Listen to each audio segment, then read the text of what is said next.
conversa hoje é com o prefeito Pedro Bigardi, que está terminando seu mandato aí após 4 anos administrando Jundiaí. Pedro, valeu a pena? Valeu sim. Eu tenho uma convicção que o trabalho que nós fizemos foi o melhor trabalho possível pela cidade, muita realização, um trabalho diferente, uma administração humanizada, que tinha uma relação muito forte com as pessoas, com uma participação muito grande. E eu falo, muita gente pergunta, administrar Jundiaí, ser prefeito é um peso, é uma coisa ruim? Eu falo muito pelo contrário, eu me sinto muito bem, todos os dias do mandato eu tive muita satisfação de ser prefeito, agradeci todos os dias o fato de ser prefeito. Então eu termino muito satisfeito com tudo que a gente realizou, tem muita coisa que está em andamento, ainda vai gerar frutos no futuro, mas a gente teve muito investimento, muitas conquistas para Jundiaí e num período muito difícil, né, Anselmo? A gente teve um período que foi o mais difícil da história recente do Brasil para os prefeitos em qualquer município do Brasil, né? Recessão econômica, tivemos aqui inundações, chuvas fortíssimas, tornado e uma seca também, né? O que mais falta? Uma praga de gafanhoto? Eu falei que nós tivemos, o pior foi a crise política, ela interferiu diretamente nas ações dos municípios, a instabilidade de Brasília. Eu falei que eu tive 2013, 2014, 2 anos bons, e a partir de 2014, com essa crise econômica e política no Brasil, a gente passou a ter mais dificuldades de buscar recursos do governo estadual, governo federal. A nossa sorte aqui, e competência do próprio governo, é que nós conseguimos muito recurso em 2013. Então, os recursos do BRT, 150 milhões. As alças da Anhanguera, se não fosse o trabalho que a gente fez no início do governo, elas não estariam acontecendo. São 200 milhões investidos pela concessionária. Nós temos o Centro de Excelência do Esporte, que está ainda na fase final de projeto, mas é uma conquista, 30 milhões. A habitação, essas 1.600 habitações, são praticamente 150 milhões de reais aplicados no município, do governo federal e estadual, além da nossa contrapartida. Se você colocar as 4 UPAs, né, colocar o conjunto de investimentos que os governos fizeram aqui, foi muito alto, mas foi conquistado no início do governo, porque depois veio a crise e a gente administrou isso, na verdade. A gente não perdeu o recurso, continuamos o trabalho e foi um trabalho muito bom para a cidade, muito investimento, muita realização. O caso específico desses viadutos aí sobre a Via Anhanguera, isso daí era uma coisa que vinha encantada desde 1975, 76, quando o Cândido Malta projetou a 9 de julho e já previa as alças para Anhanguera e nunca saiu. E você, mesmo sendo num partido teoricamente de oposição ao governador, você conseguiu liberar isso daí. Eu me lembro de 2 projetos. Esse que você citou, quando eu estava na prefeitura a partir de 79, então, olhando as coisas que tinha lá, os projetos no planejamento, tinha esse projeto do Cândido Malta. E logo mais para frente, teve um projeto do governo Valmor. Esse projeto também previa os viadutos, as alças. Só que o que a Autoban tinha, o que a concessionária tinha e o governo do estado tinha, era só um estudo muito simples quando a gente assumiu. Eu lembro que eu fui até a Autoban, a gente reuniu todo mundo, a Artesp, a Autoban, a prefeitura, e debatemos o projeto. Então era um estudo, eu falo que era um rascunho, era quase um rascunho, uma diretriz, e ele começou a ser elaborado. E nós ficamos ali toda semana discutindo esse projeto, até que chegamos no projeto final, o projeto executivo. O governo autorizou a Autoban também depois de muita discussão, porque envolve a concessão, e a gente acabou conquistando. Agora, teve alguns passos importantes da prefeitura que, se não fossem dados, não aconteceria a obra. Seria o entorno, né? As desapropriações que a gente fez de toda aquela região e ao longo da Anhanguera, o compromisso da realização das marginais, as marginais locais, e o empenho que nós fizemos junto ao governo para conquistar a obra para Jundiaí, que é uma disputa, né? Toda cidade que é obra aqui e ali a gente conquistou. Então foi um trabalho muito dedicado e eu dou um mérito, assim, eu acredito um mérito muito grande à prefeitura pelo trabalho realizado, o Júnior Aprilante, secretário de Obras, Daniela da Câmara, secretário de Planejamento, o Fogosi no Transporte, e todo o trabalho que a gente realizou, eu conversando com o governador permanentemente.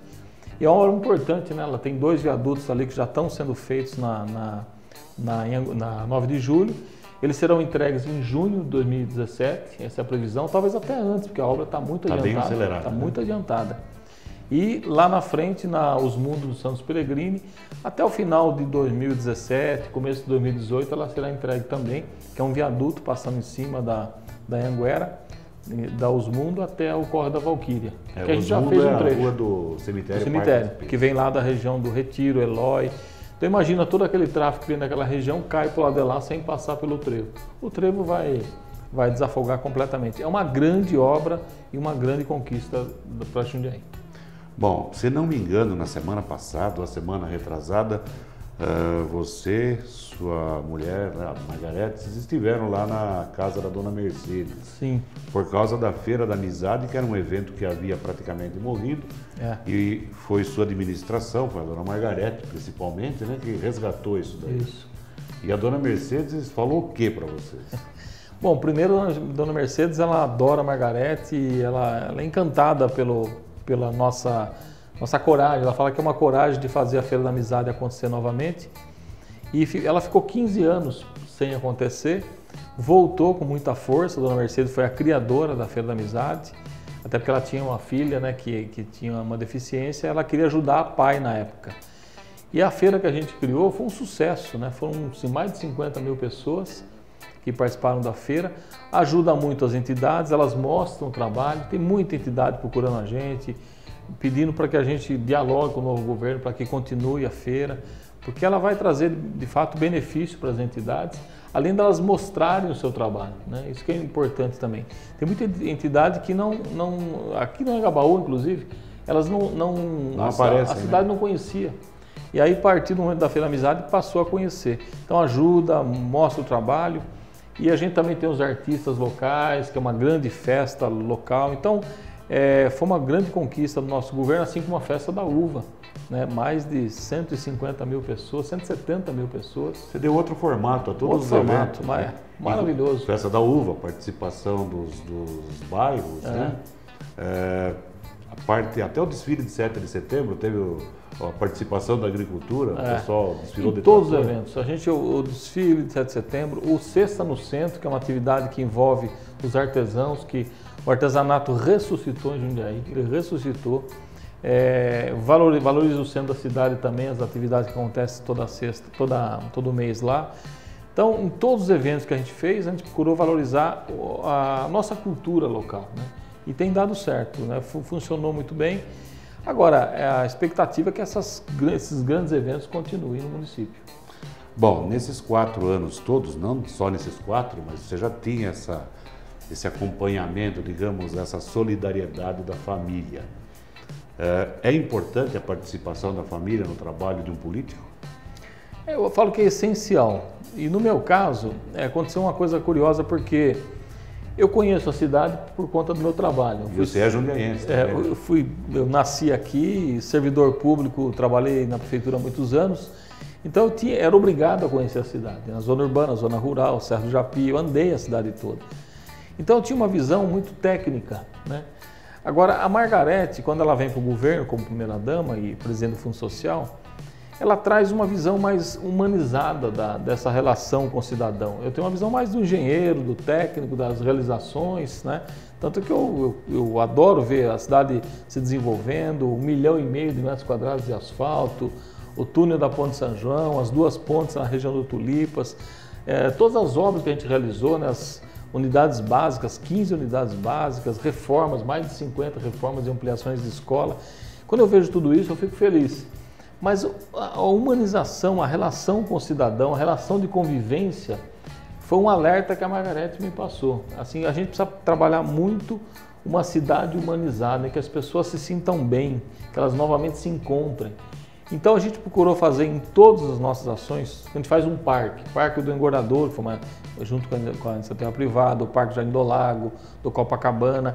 Quando a gente faz as academias ao ar livre. As academias ao ar livre, qualquer ação que a gente faça num bairro, a gente sempre tinha esse cuidado de trazer a humanização.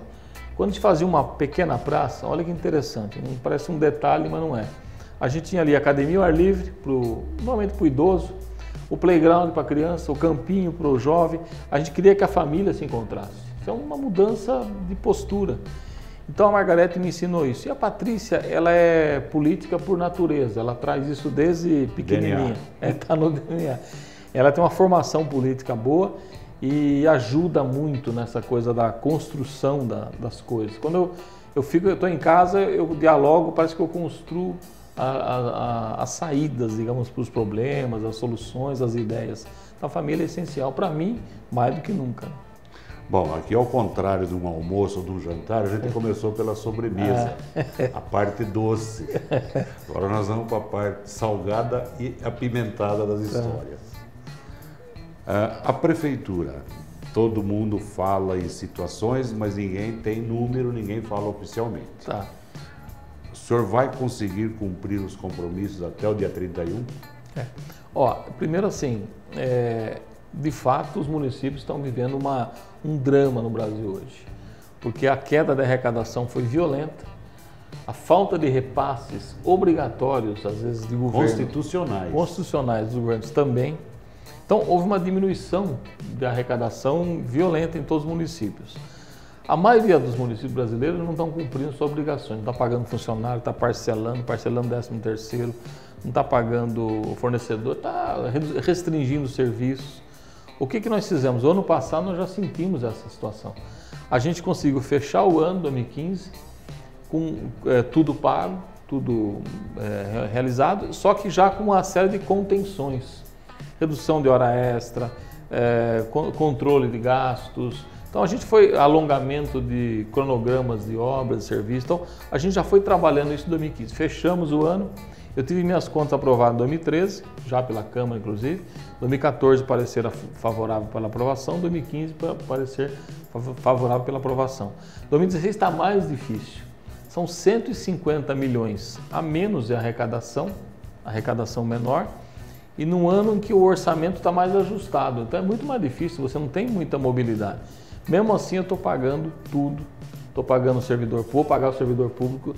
Falaram muito que eu não ia pagar 13º, que eu não ia pagar isso, eu estou pagando tudo. Estão falando que você não pagaria salário desde outubro. Estou pagando e vou pagar até o final. Está todo mundo recebendo. Todo mundo normal. Os compromissos básicos, os hospitais, as escolas conveniadas.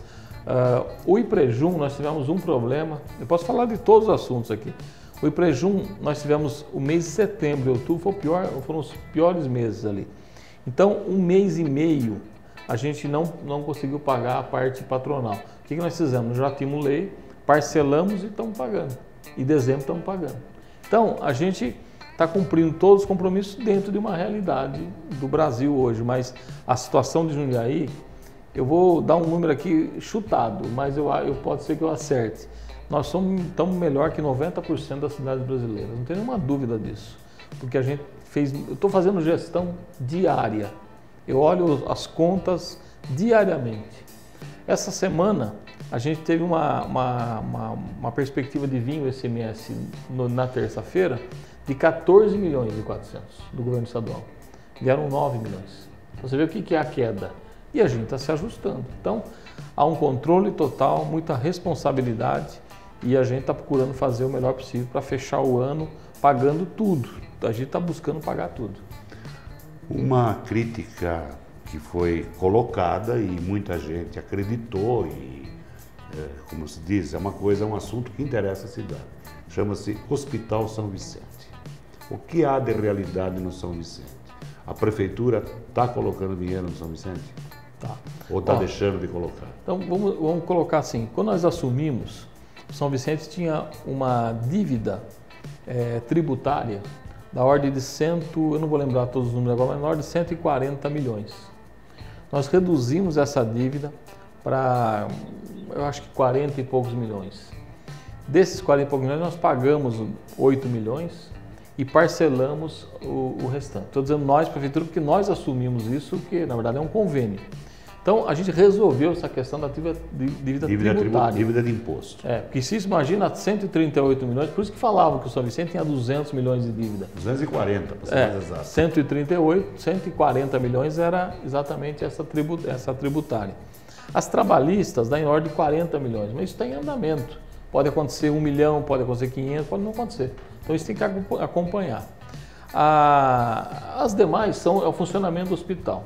E aí que entra, a gente buscou uma outra coisa importante. O São Vicente tinha um único convênio, que fazia o hospital, o SAMU, SAEC, saúde da família, tudo num único convênio.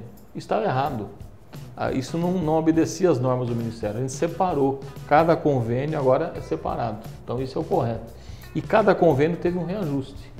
O do São Vicente, que é o principal, ele hoje é o mais deficitário. Por que ele é deficitário? Porque o município assume praticamente sozinho a conta. O que é uma tremenda, digamos assim, injustiça. O município que é sede de uma região, como é o caso de Jundiaí, como é o caso de Sorocaba, Ribeirão, São José, municípios grandes, eles têm que responder por uma região na saúde. E, portanto, tem que ter a contrapartida do Estado e do governo federal. O governo federal coloca 30 milhões aqui todo ano. Nós colocamos 110 milhões, município. E o Estado nada. Então, acho isso acaba sendo uma irresponsabilidade dos entes da federação de não bancar a saúde numa cidade que é sede. Todo mundo sabe disso.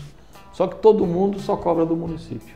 E o prefeito está mais perto? Não, e quando entra na política, é mais fácil você falar mal do prefeito, o vereador que está chegando agora, o deputado, o cidadão. O cidadão às vezes não compreende, é mais difícil. Não. Agora, os agentes políticos compreendem essa situação.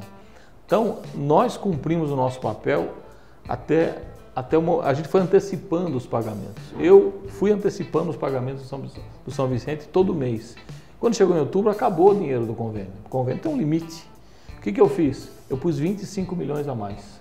Fora do que estava combinado. Fora do que estava combinado. Eu pus a mais.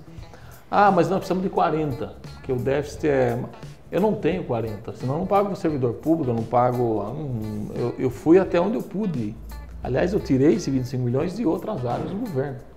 Então, eu acho o caso de São Vicente, ele é muito usado politicamente, nesse debate político, mas as pessoas não sabem a responsabilidade que nós temos com o hospital. Eu nunca deixei faltar. Toda semana eu mando recurso. Toda semana. O Estado deve há quanto tempo para o São Vicente? O Estado, que é outra discussão, né? Dizem que o Estado não deve. Deve. O Santa Casa Sustentável foi publicado no Diário Oficial. Mas não tinha documentos, aqui. Isso já foi resolvido. O Estado não manda dinheiro porque não quer. Ele não manda dinheiro porque não quer. O governo federal está devendo do chamado teto MAC. O teto MAC é assim, quando você faz um pouco além do que você tem a sua capacidade, o governo paga um recurso. No caso de Jundiaí já foi apurado e publicado, 1,1 milhão por mês. Eu fui até Brasília e falei, e aí? Que já se passou um ano e não veio o dinheiro. Daria 13 milhões. 13 milhões de um mais 30, 25 milhões do outro, não teria déficit nenhum. Então é questão de responsabilidade dos entes da federação. Nós cumprimos a nossa e mais um pouco, os outros não. Só que a gente tem toda digamos assim, a responsabilidade acaba caindo toda ela sobre a prefeitura. Então eu acho isso muito ruim e eu acho que precisa ser mudado isso.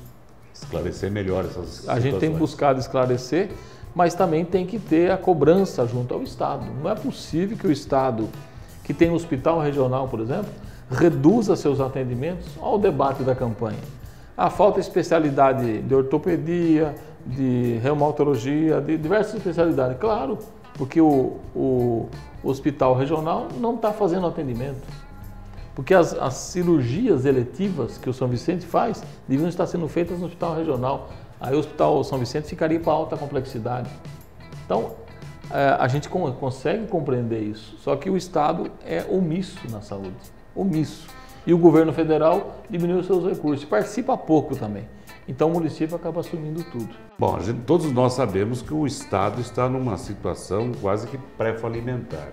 Até o IPVA foi antecipado para 9 de janeiro, o primeiro vencimento, coisas que normalmente ficava para fevereiro. Antecipou um mês. Não manda dinheiro no caso da saúde aqui. Nós temos a deficiência com segurança pública também. O que o senhor fez esses anos na questão da segurança? Que todo mundo grita com a segurança. Eu procurei, além de estruturar a nossa ação na segurança no que diz respeito à prefeitura, que é a Guarda Municipal, a Guarda hoje está mais estruturada. Aliás, os guardas conversam comigo, recentemente nós tivemos aí o aniversário da Guarda Municipal, E eles diziam para mim, você colocou viaturas novas que não tinha, 38, você contratou homens e mulheres, que a guarda tinha uma deficiência, 128 novos guardas, você trouxe equipamentos para a guarda municipal. A guarda hoje é muito mais respeitada, o sistema de monitoramento foi ampliado e passou a funcionar, porque quando nós assumimos ele era muito novo e ele tinha algumas deficiências, uma parte não estava funcionando, passou a funcionar e a gente buscou uma integração com as guardas da região, são 37 guardas que se relacionam. Então, a guarda teve uma melhoria muito grande. Além disso, eu tentei ajudar a Polícia Militar. Então, nós estamos entregando um batalhão lá no Caxambu, uma área grande, fui lá recentemente com o comandante, uma área muito boa, que vai ser um apoio para eles, porque eles estão hoje na Vila Ares, um prédio alugado, insalubre, difícil, então uma parte vai ficar na Vila Ares, uma parte vai lá para o Caxambu. O prédio deles hoje é uma sucessão de puxadinhas. É horrível, não tem a menor condição. Então uma parte dos homens e mulheres ali vão lá para o Caxambu. E uma área muito grande lá. Então eu dei essa área, desapropriei e entreguei para a polícia. Assim como para 11º Batalhão, ali na Praça dos Andrados, entregamos também um prédio totalmente... Onde funcionou o Fundo Social, uma época? O Fundo Social, Secretaria de Saúde, Educação, Sim. Diversas secretarias ali. Ali nós reformamos e entregamos para a Polícia Militar. Onde é a primeira companhia do 11º Batalhão. Perfeito. Então, além da gente, assim como entreguei uma área para a Polícia Civil, lá na Cidade Administrativa, para a construção, Dr. Branco, então eu procurei ajudar a polícia dentro dos limites que a gente tem. O convênio Corpo de Bombeiros, com toda a manutenção do Corpo de Bombeiros. Agora, é claro que as estruturas do Estado estão em precárias condições, né? A gente via isso desde que eu era deputado. Então o município acaba sofrendo um pouco mais. Mas a gente avançou, reduzimos os índices de criminalidade. É que é uma cidade grande, muito bem localizada, fácil acesso para qualquer lado, então você tem essa coisa das rotas de fuga. E questão da droga presente, o crime organizado, isso acontece em muitas cidades do Brasil, mas a gente enfrentou a questão da criminalidade e conseguimos um bom resultado nesse período. Bom, finalmente a pergunta que não quer calar. O cidadão Pedro Bigardi, Serra, dia 31, acabou, não é mais prefeito de Jundiaí. Dia 1º, certamente, umas férias, né? Descansar um pouquinho. Estou precisando. E depois, tem carreira política pela frente em vista ou paramos por aí? Eu falo que eu continuo, não tenha dúvida disso, não tem como eu parar. Até porque eu percebo que como prefeito agora, se eu tivesse mais um mandato, a gente ia conseguir concluir muita coisa que está em andamento, coisas grandes na cidade. E talvez aí eu tivesse um pouco mais de tranquilidade para parar, digamos, com candidaturas, não com a política, porque não tem como. Mas eu sinto que nós deixamos o mandato e ficou muita coisa pela metade. Então eu não posso sair da política, eu tenho que continuar nela. Para acompanhar, para ajudar, tudo que eu puder ajudar, eu vou ajudar, para poder as coisas aconteçam. Então, naturalmente, eu vou continuar na política. O que eu vou fazer, disputa de cargo, aí é mais difícil, que eu preciso dar uma parada agora e pensar um pouquinho. A possibilidade de ser candidato a deputado existe, eu vou avaliar ainda, mas existe. O prefeito está muito longe, então não quero nem discutir esse assunto, e também é uma outra realidade hoje, né, para mim. Mas assim, a perspectiva de eu continuar é total, vou continuar. E agora, a disputa de cargos vai depender muito da conjuntura. Aí cada caso é um caso. Tem que pensar direitinho, vamos ver como é que vai andar. Zé, por enquanto, como é que é? Eu vou pro jogo. Agora onde eu vou jogar, não sei. Estou no jogo, Esse foi o prefeito Pedro Bigardi, jundiaiense, que termina agora seu mandato como prefeito de Jundiaí de 2013 a 2016.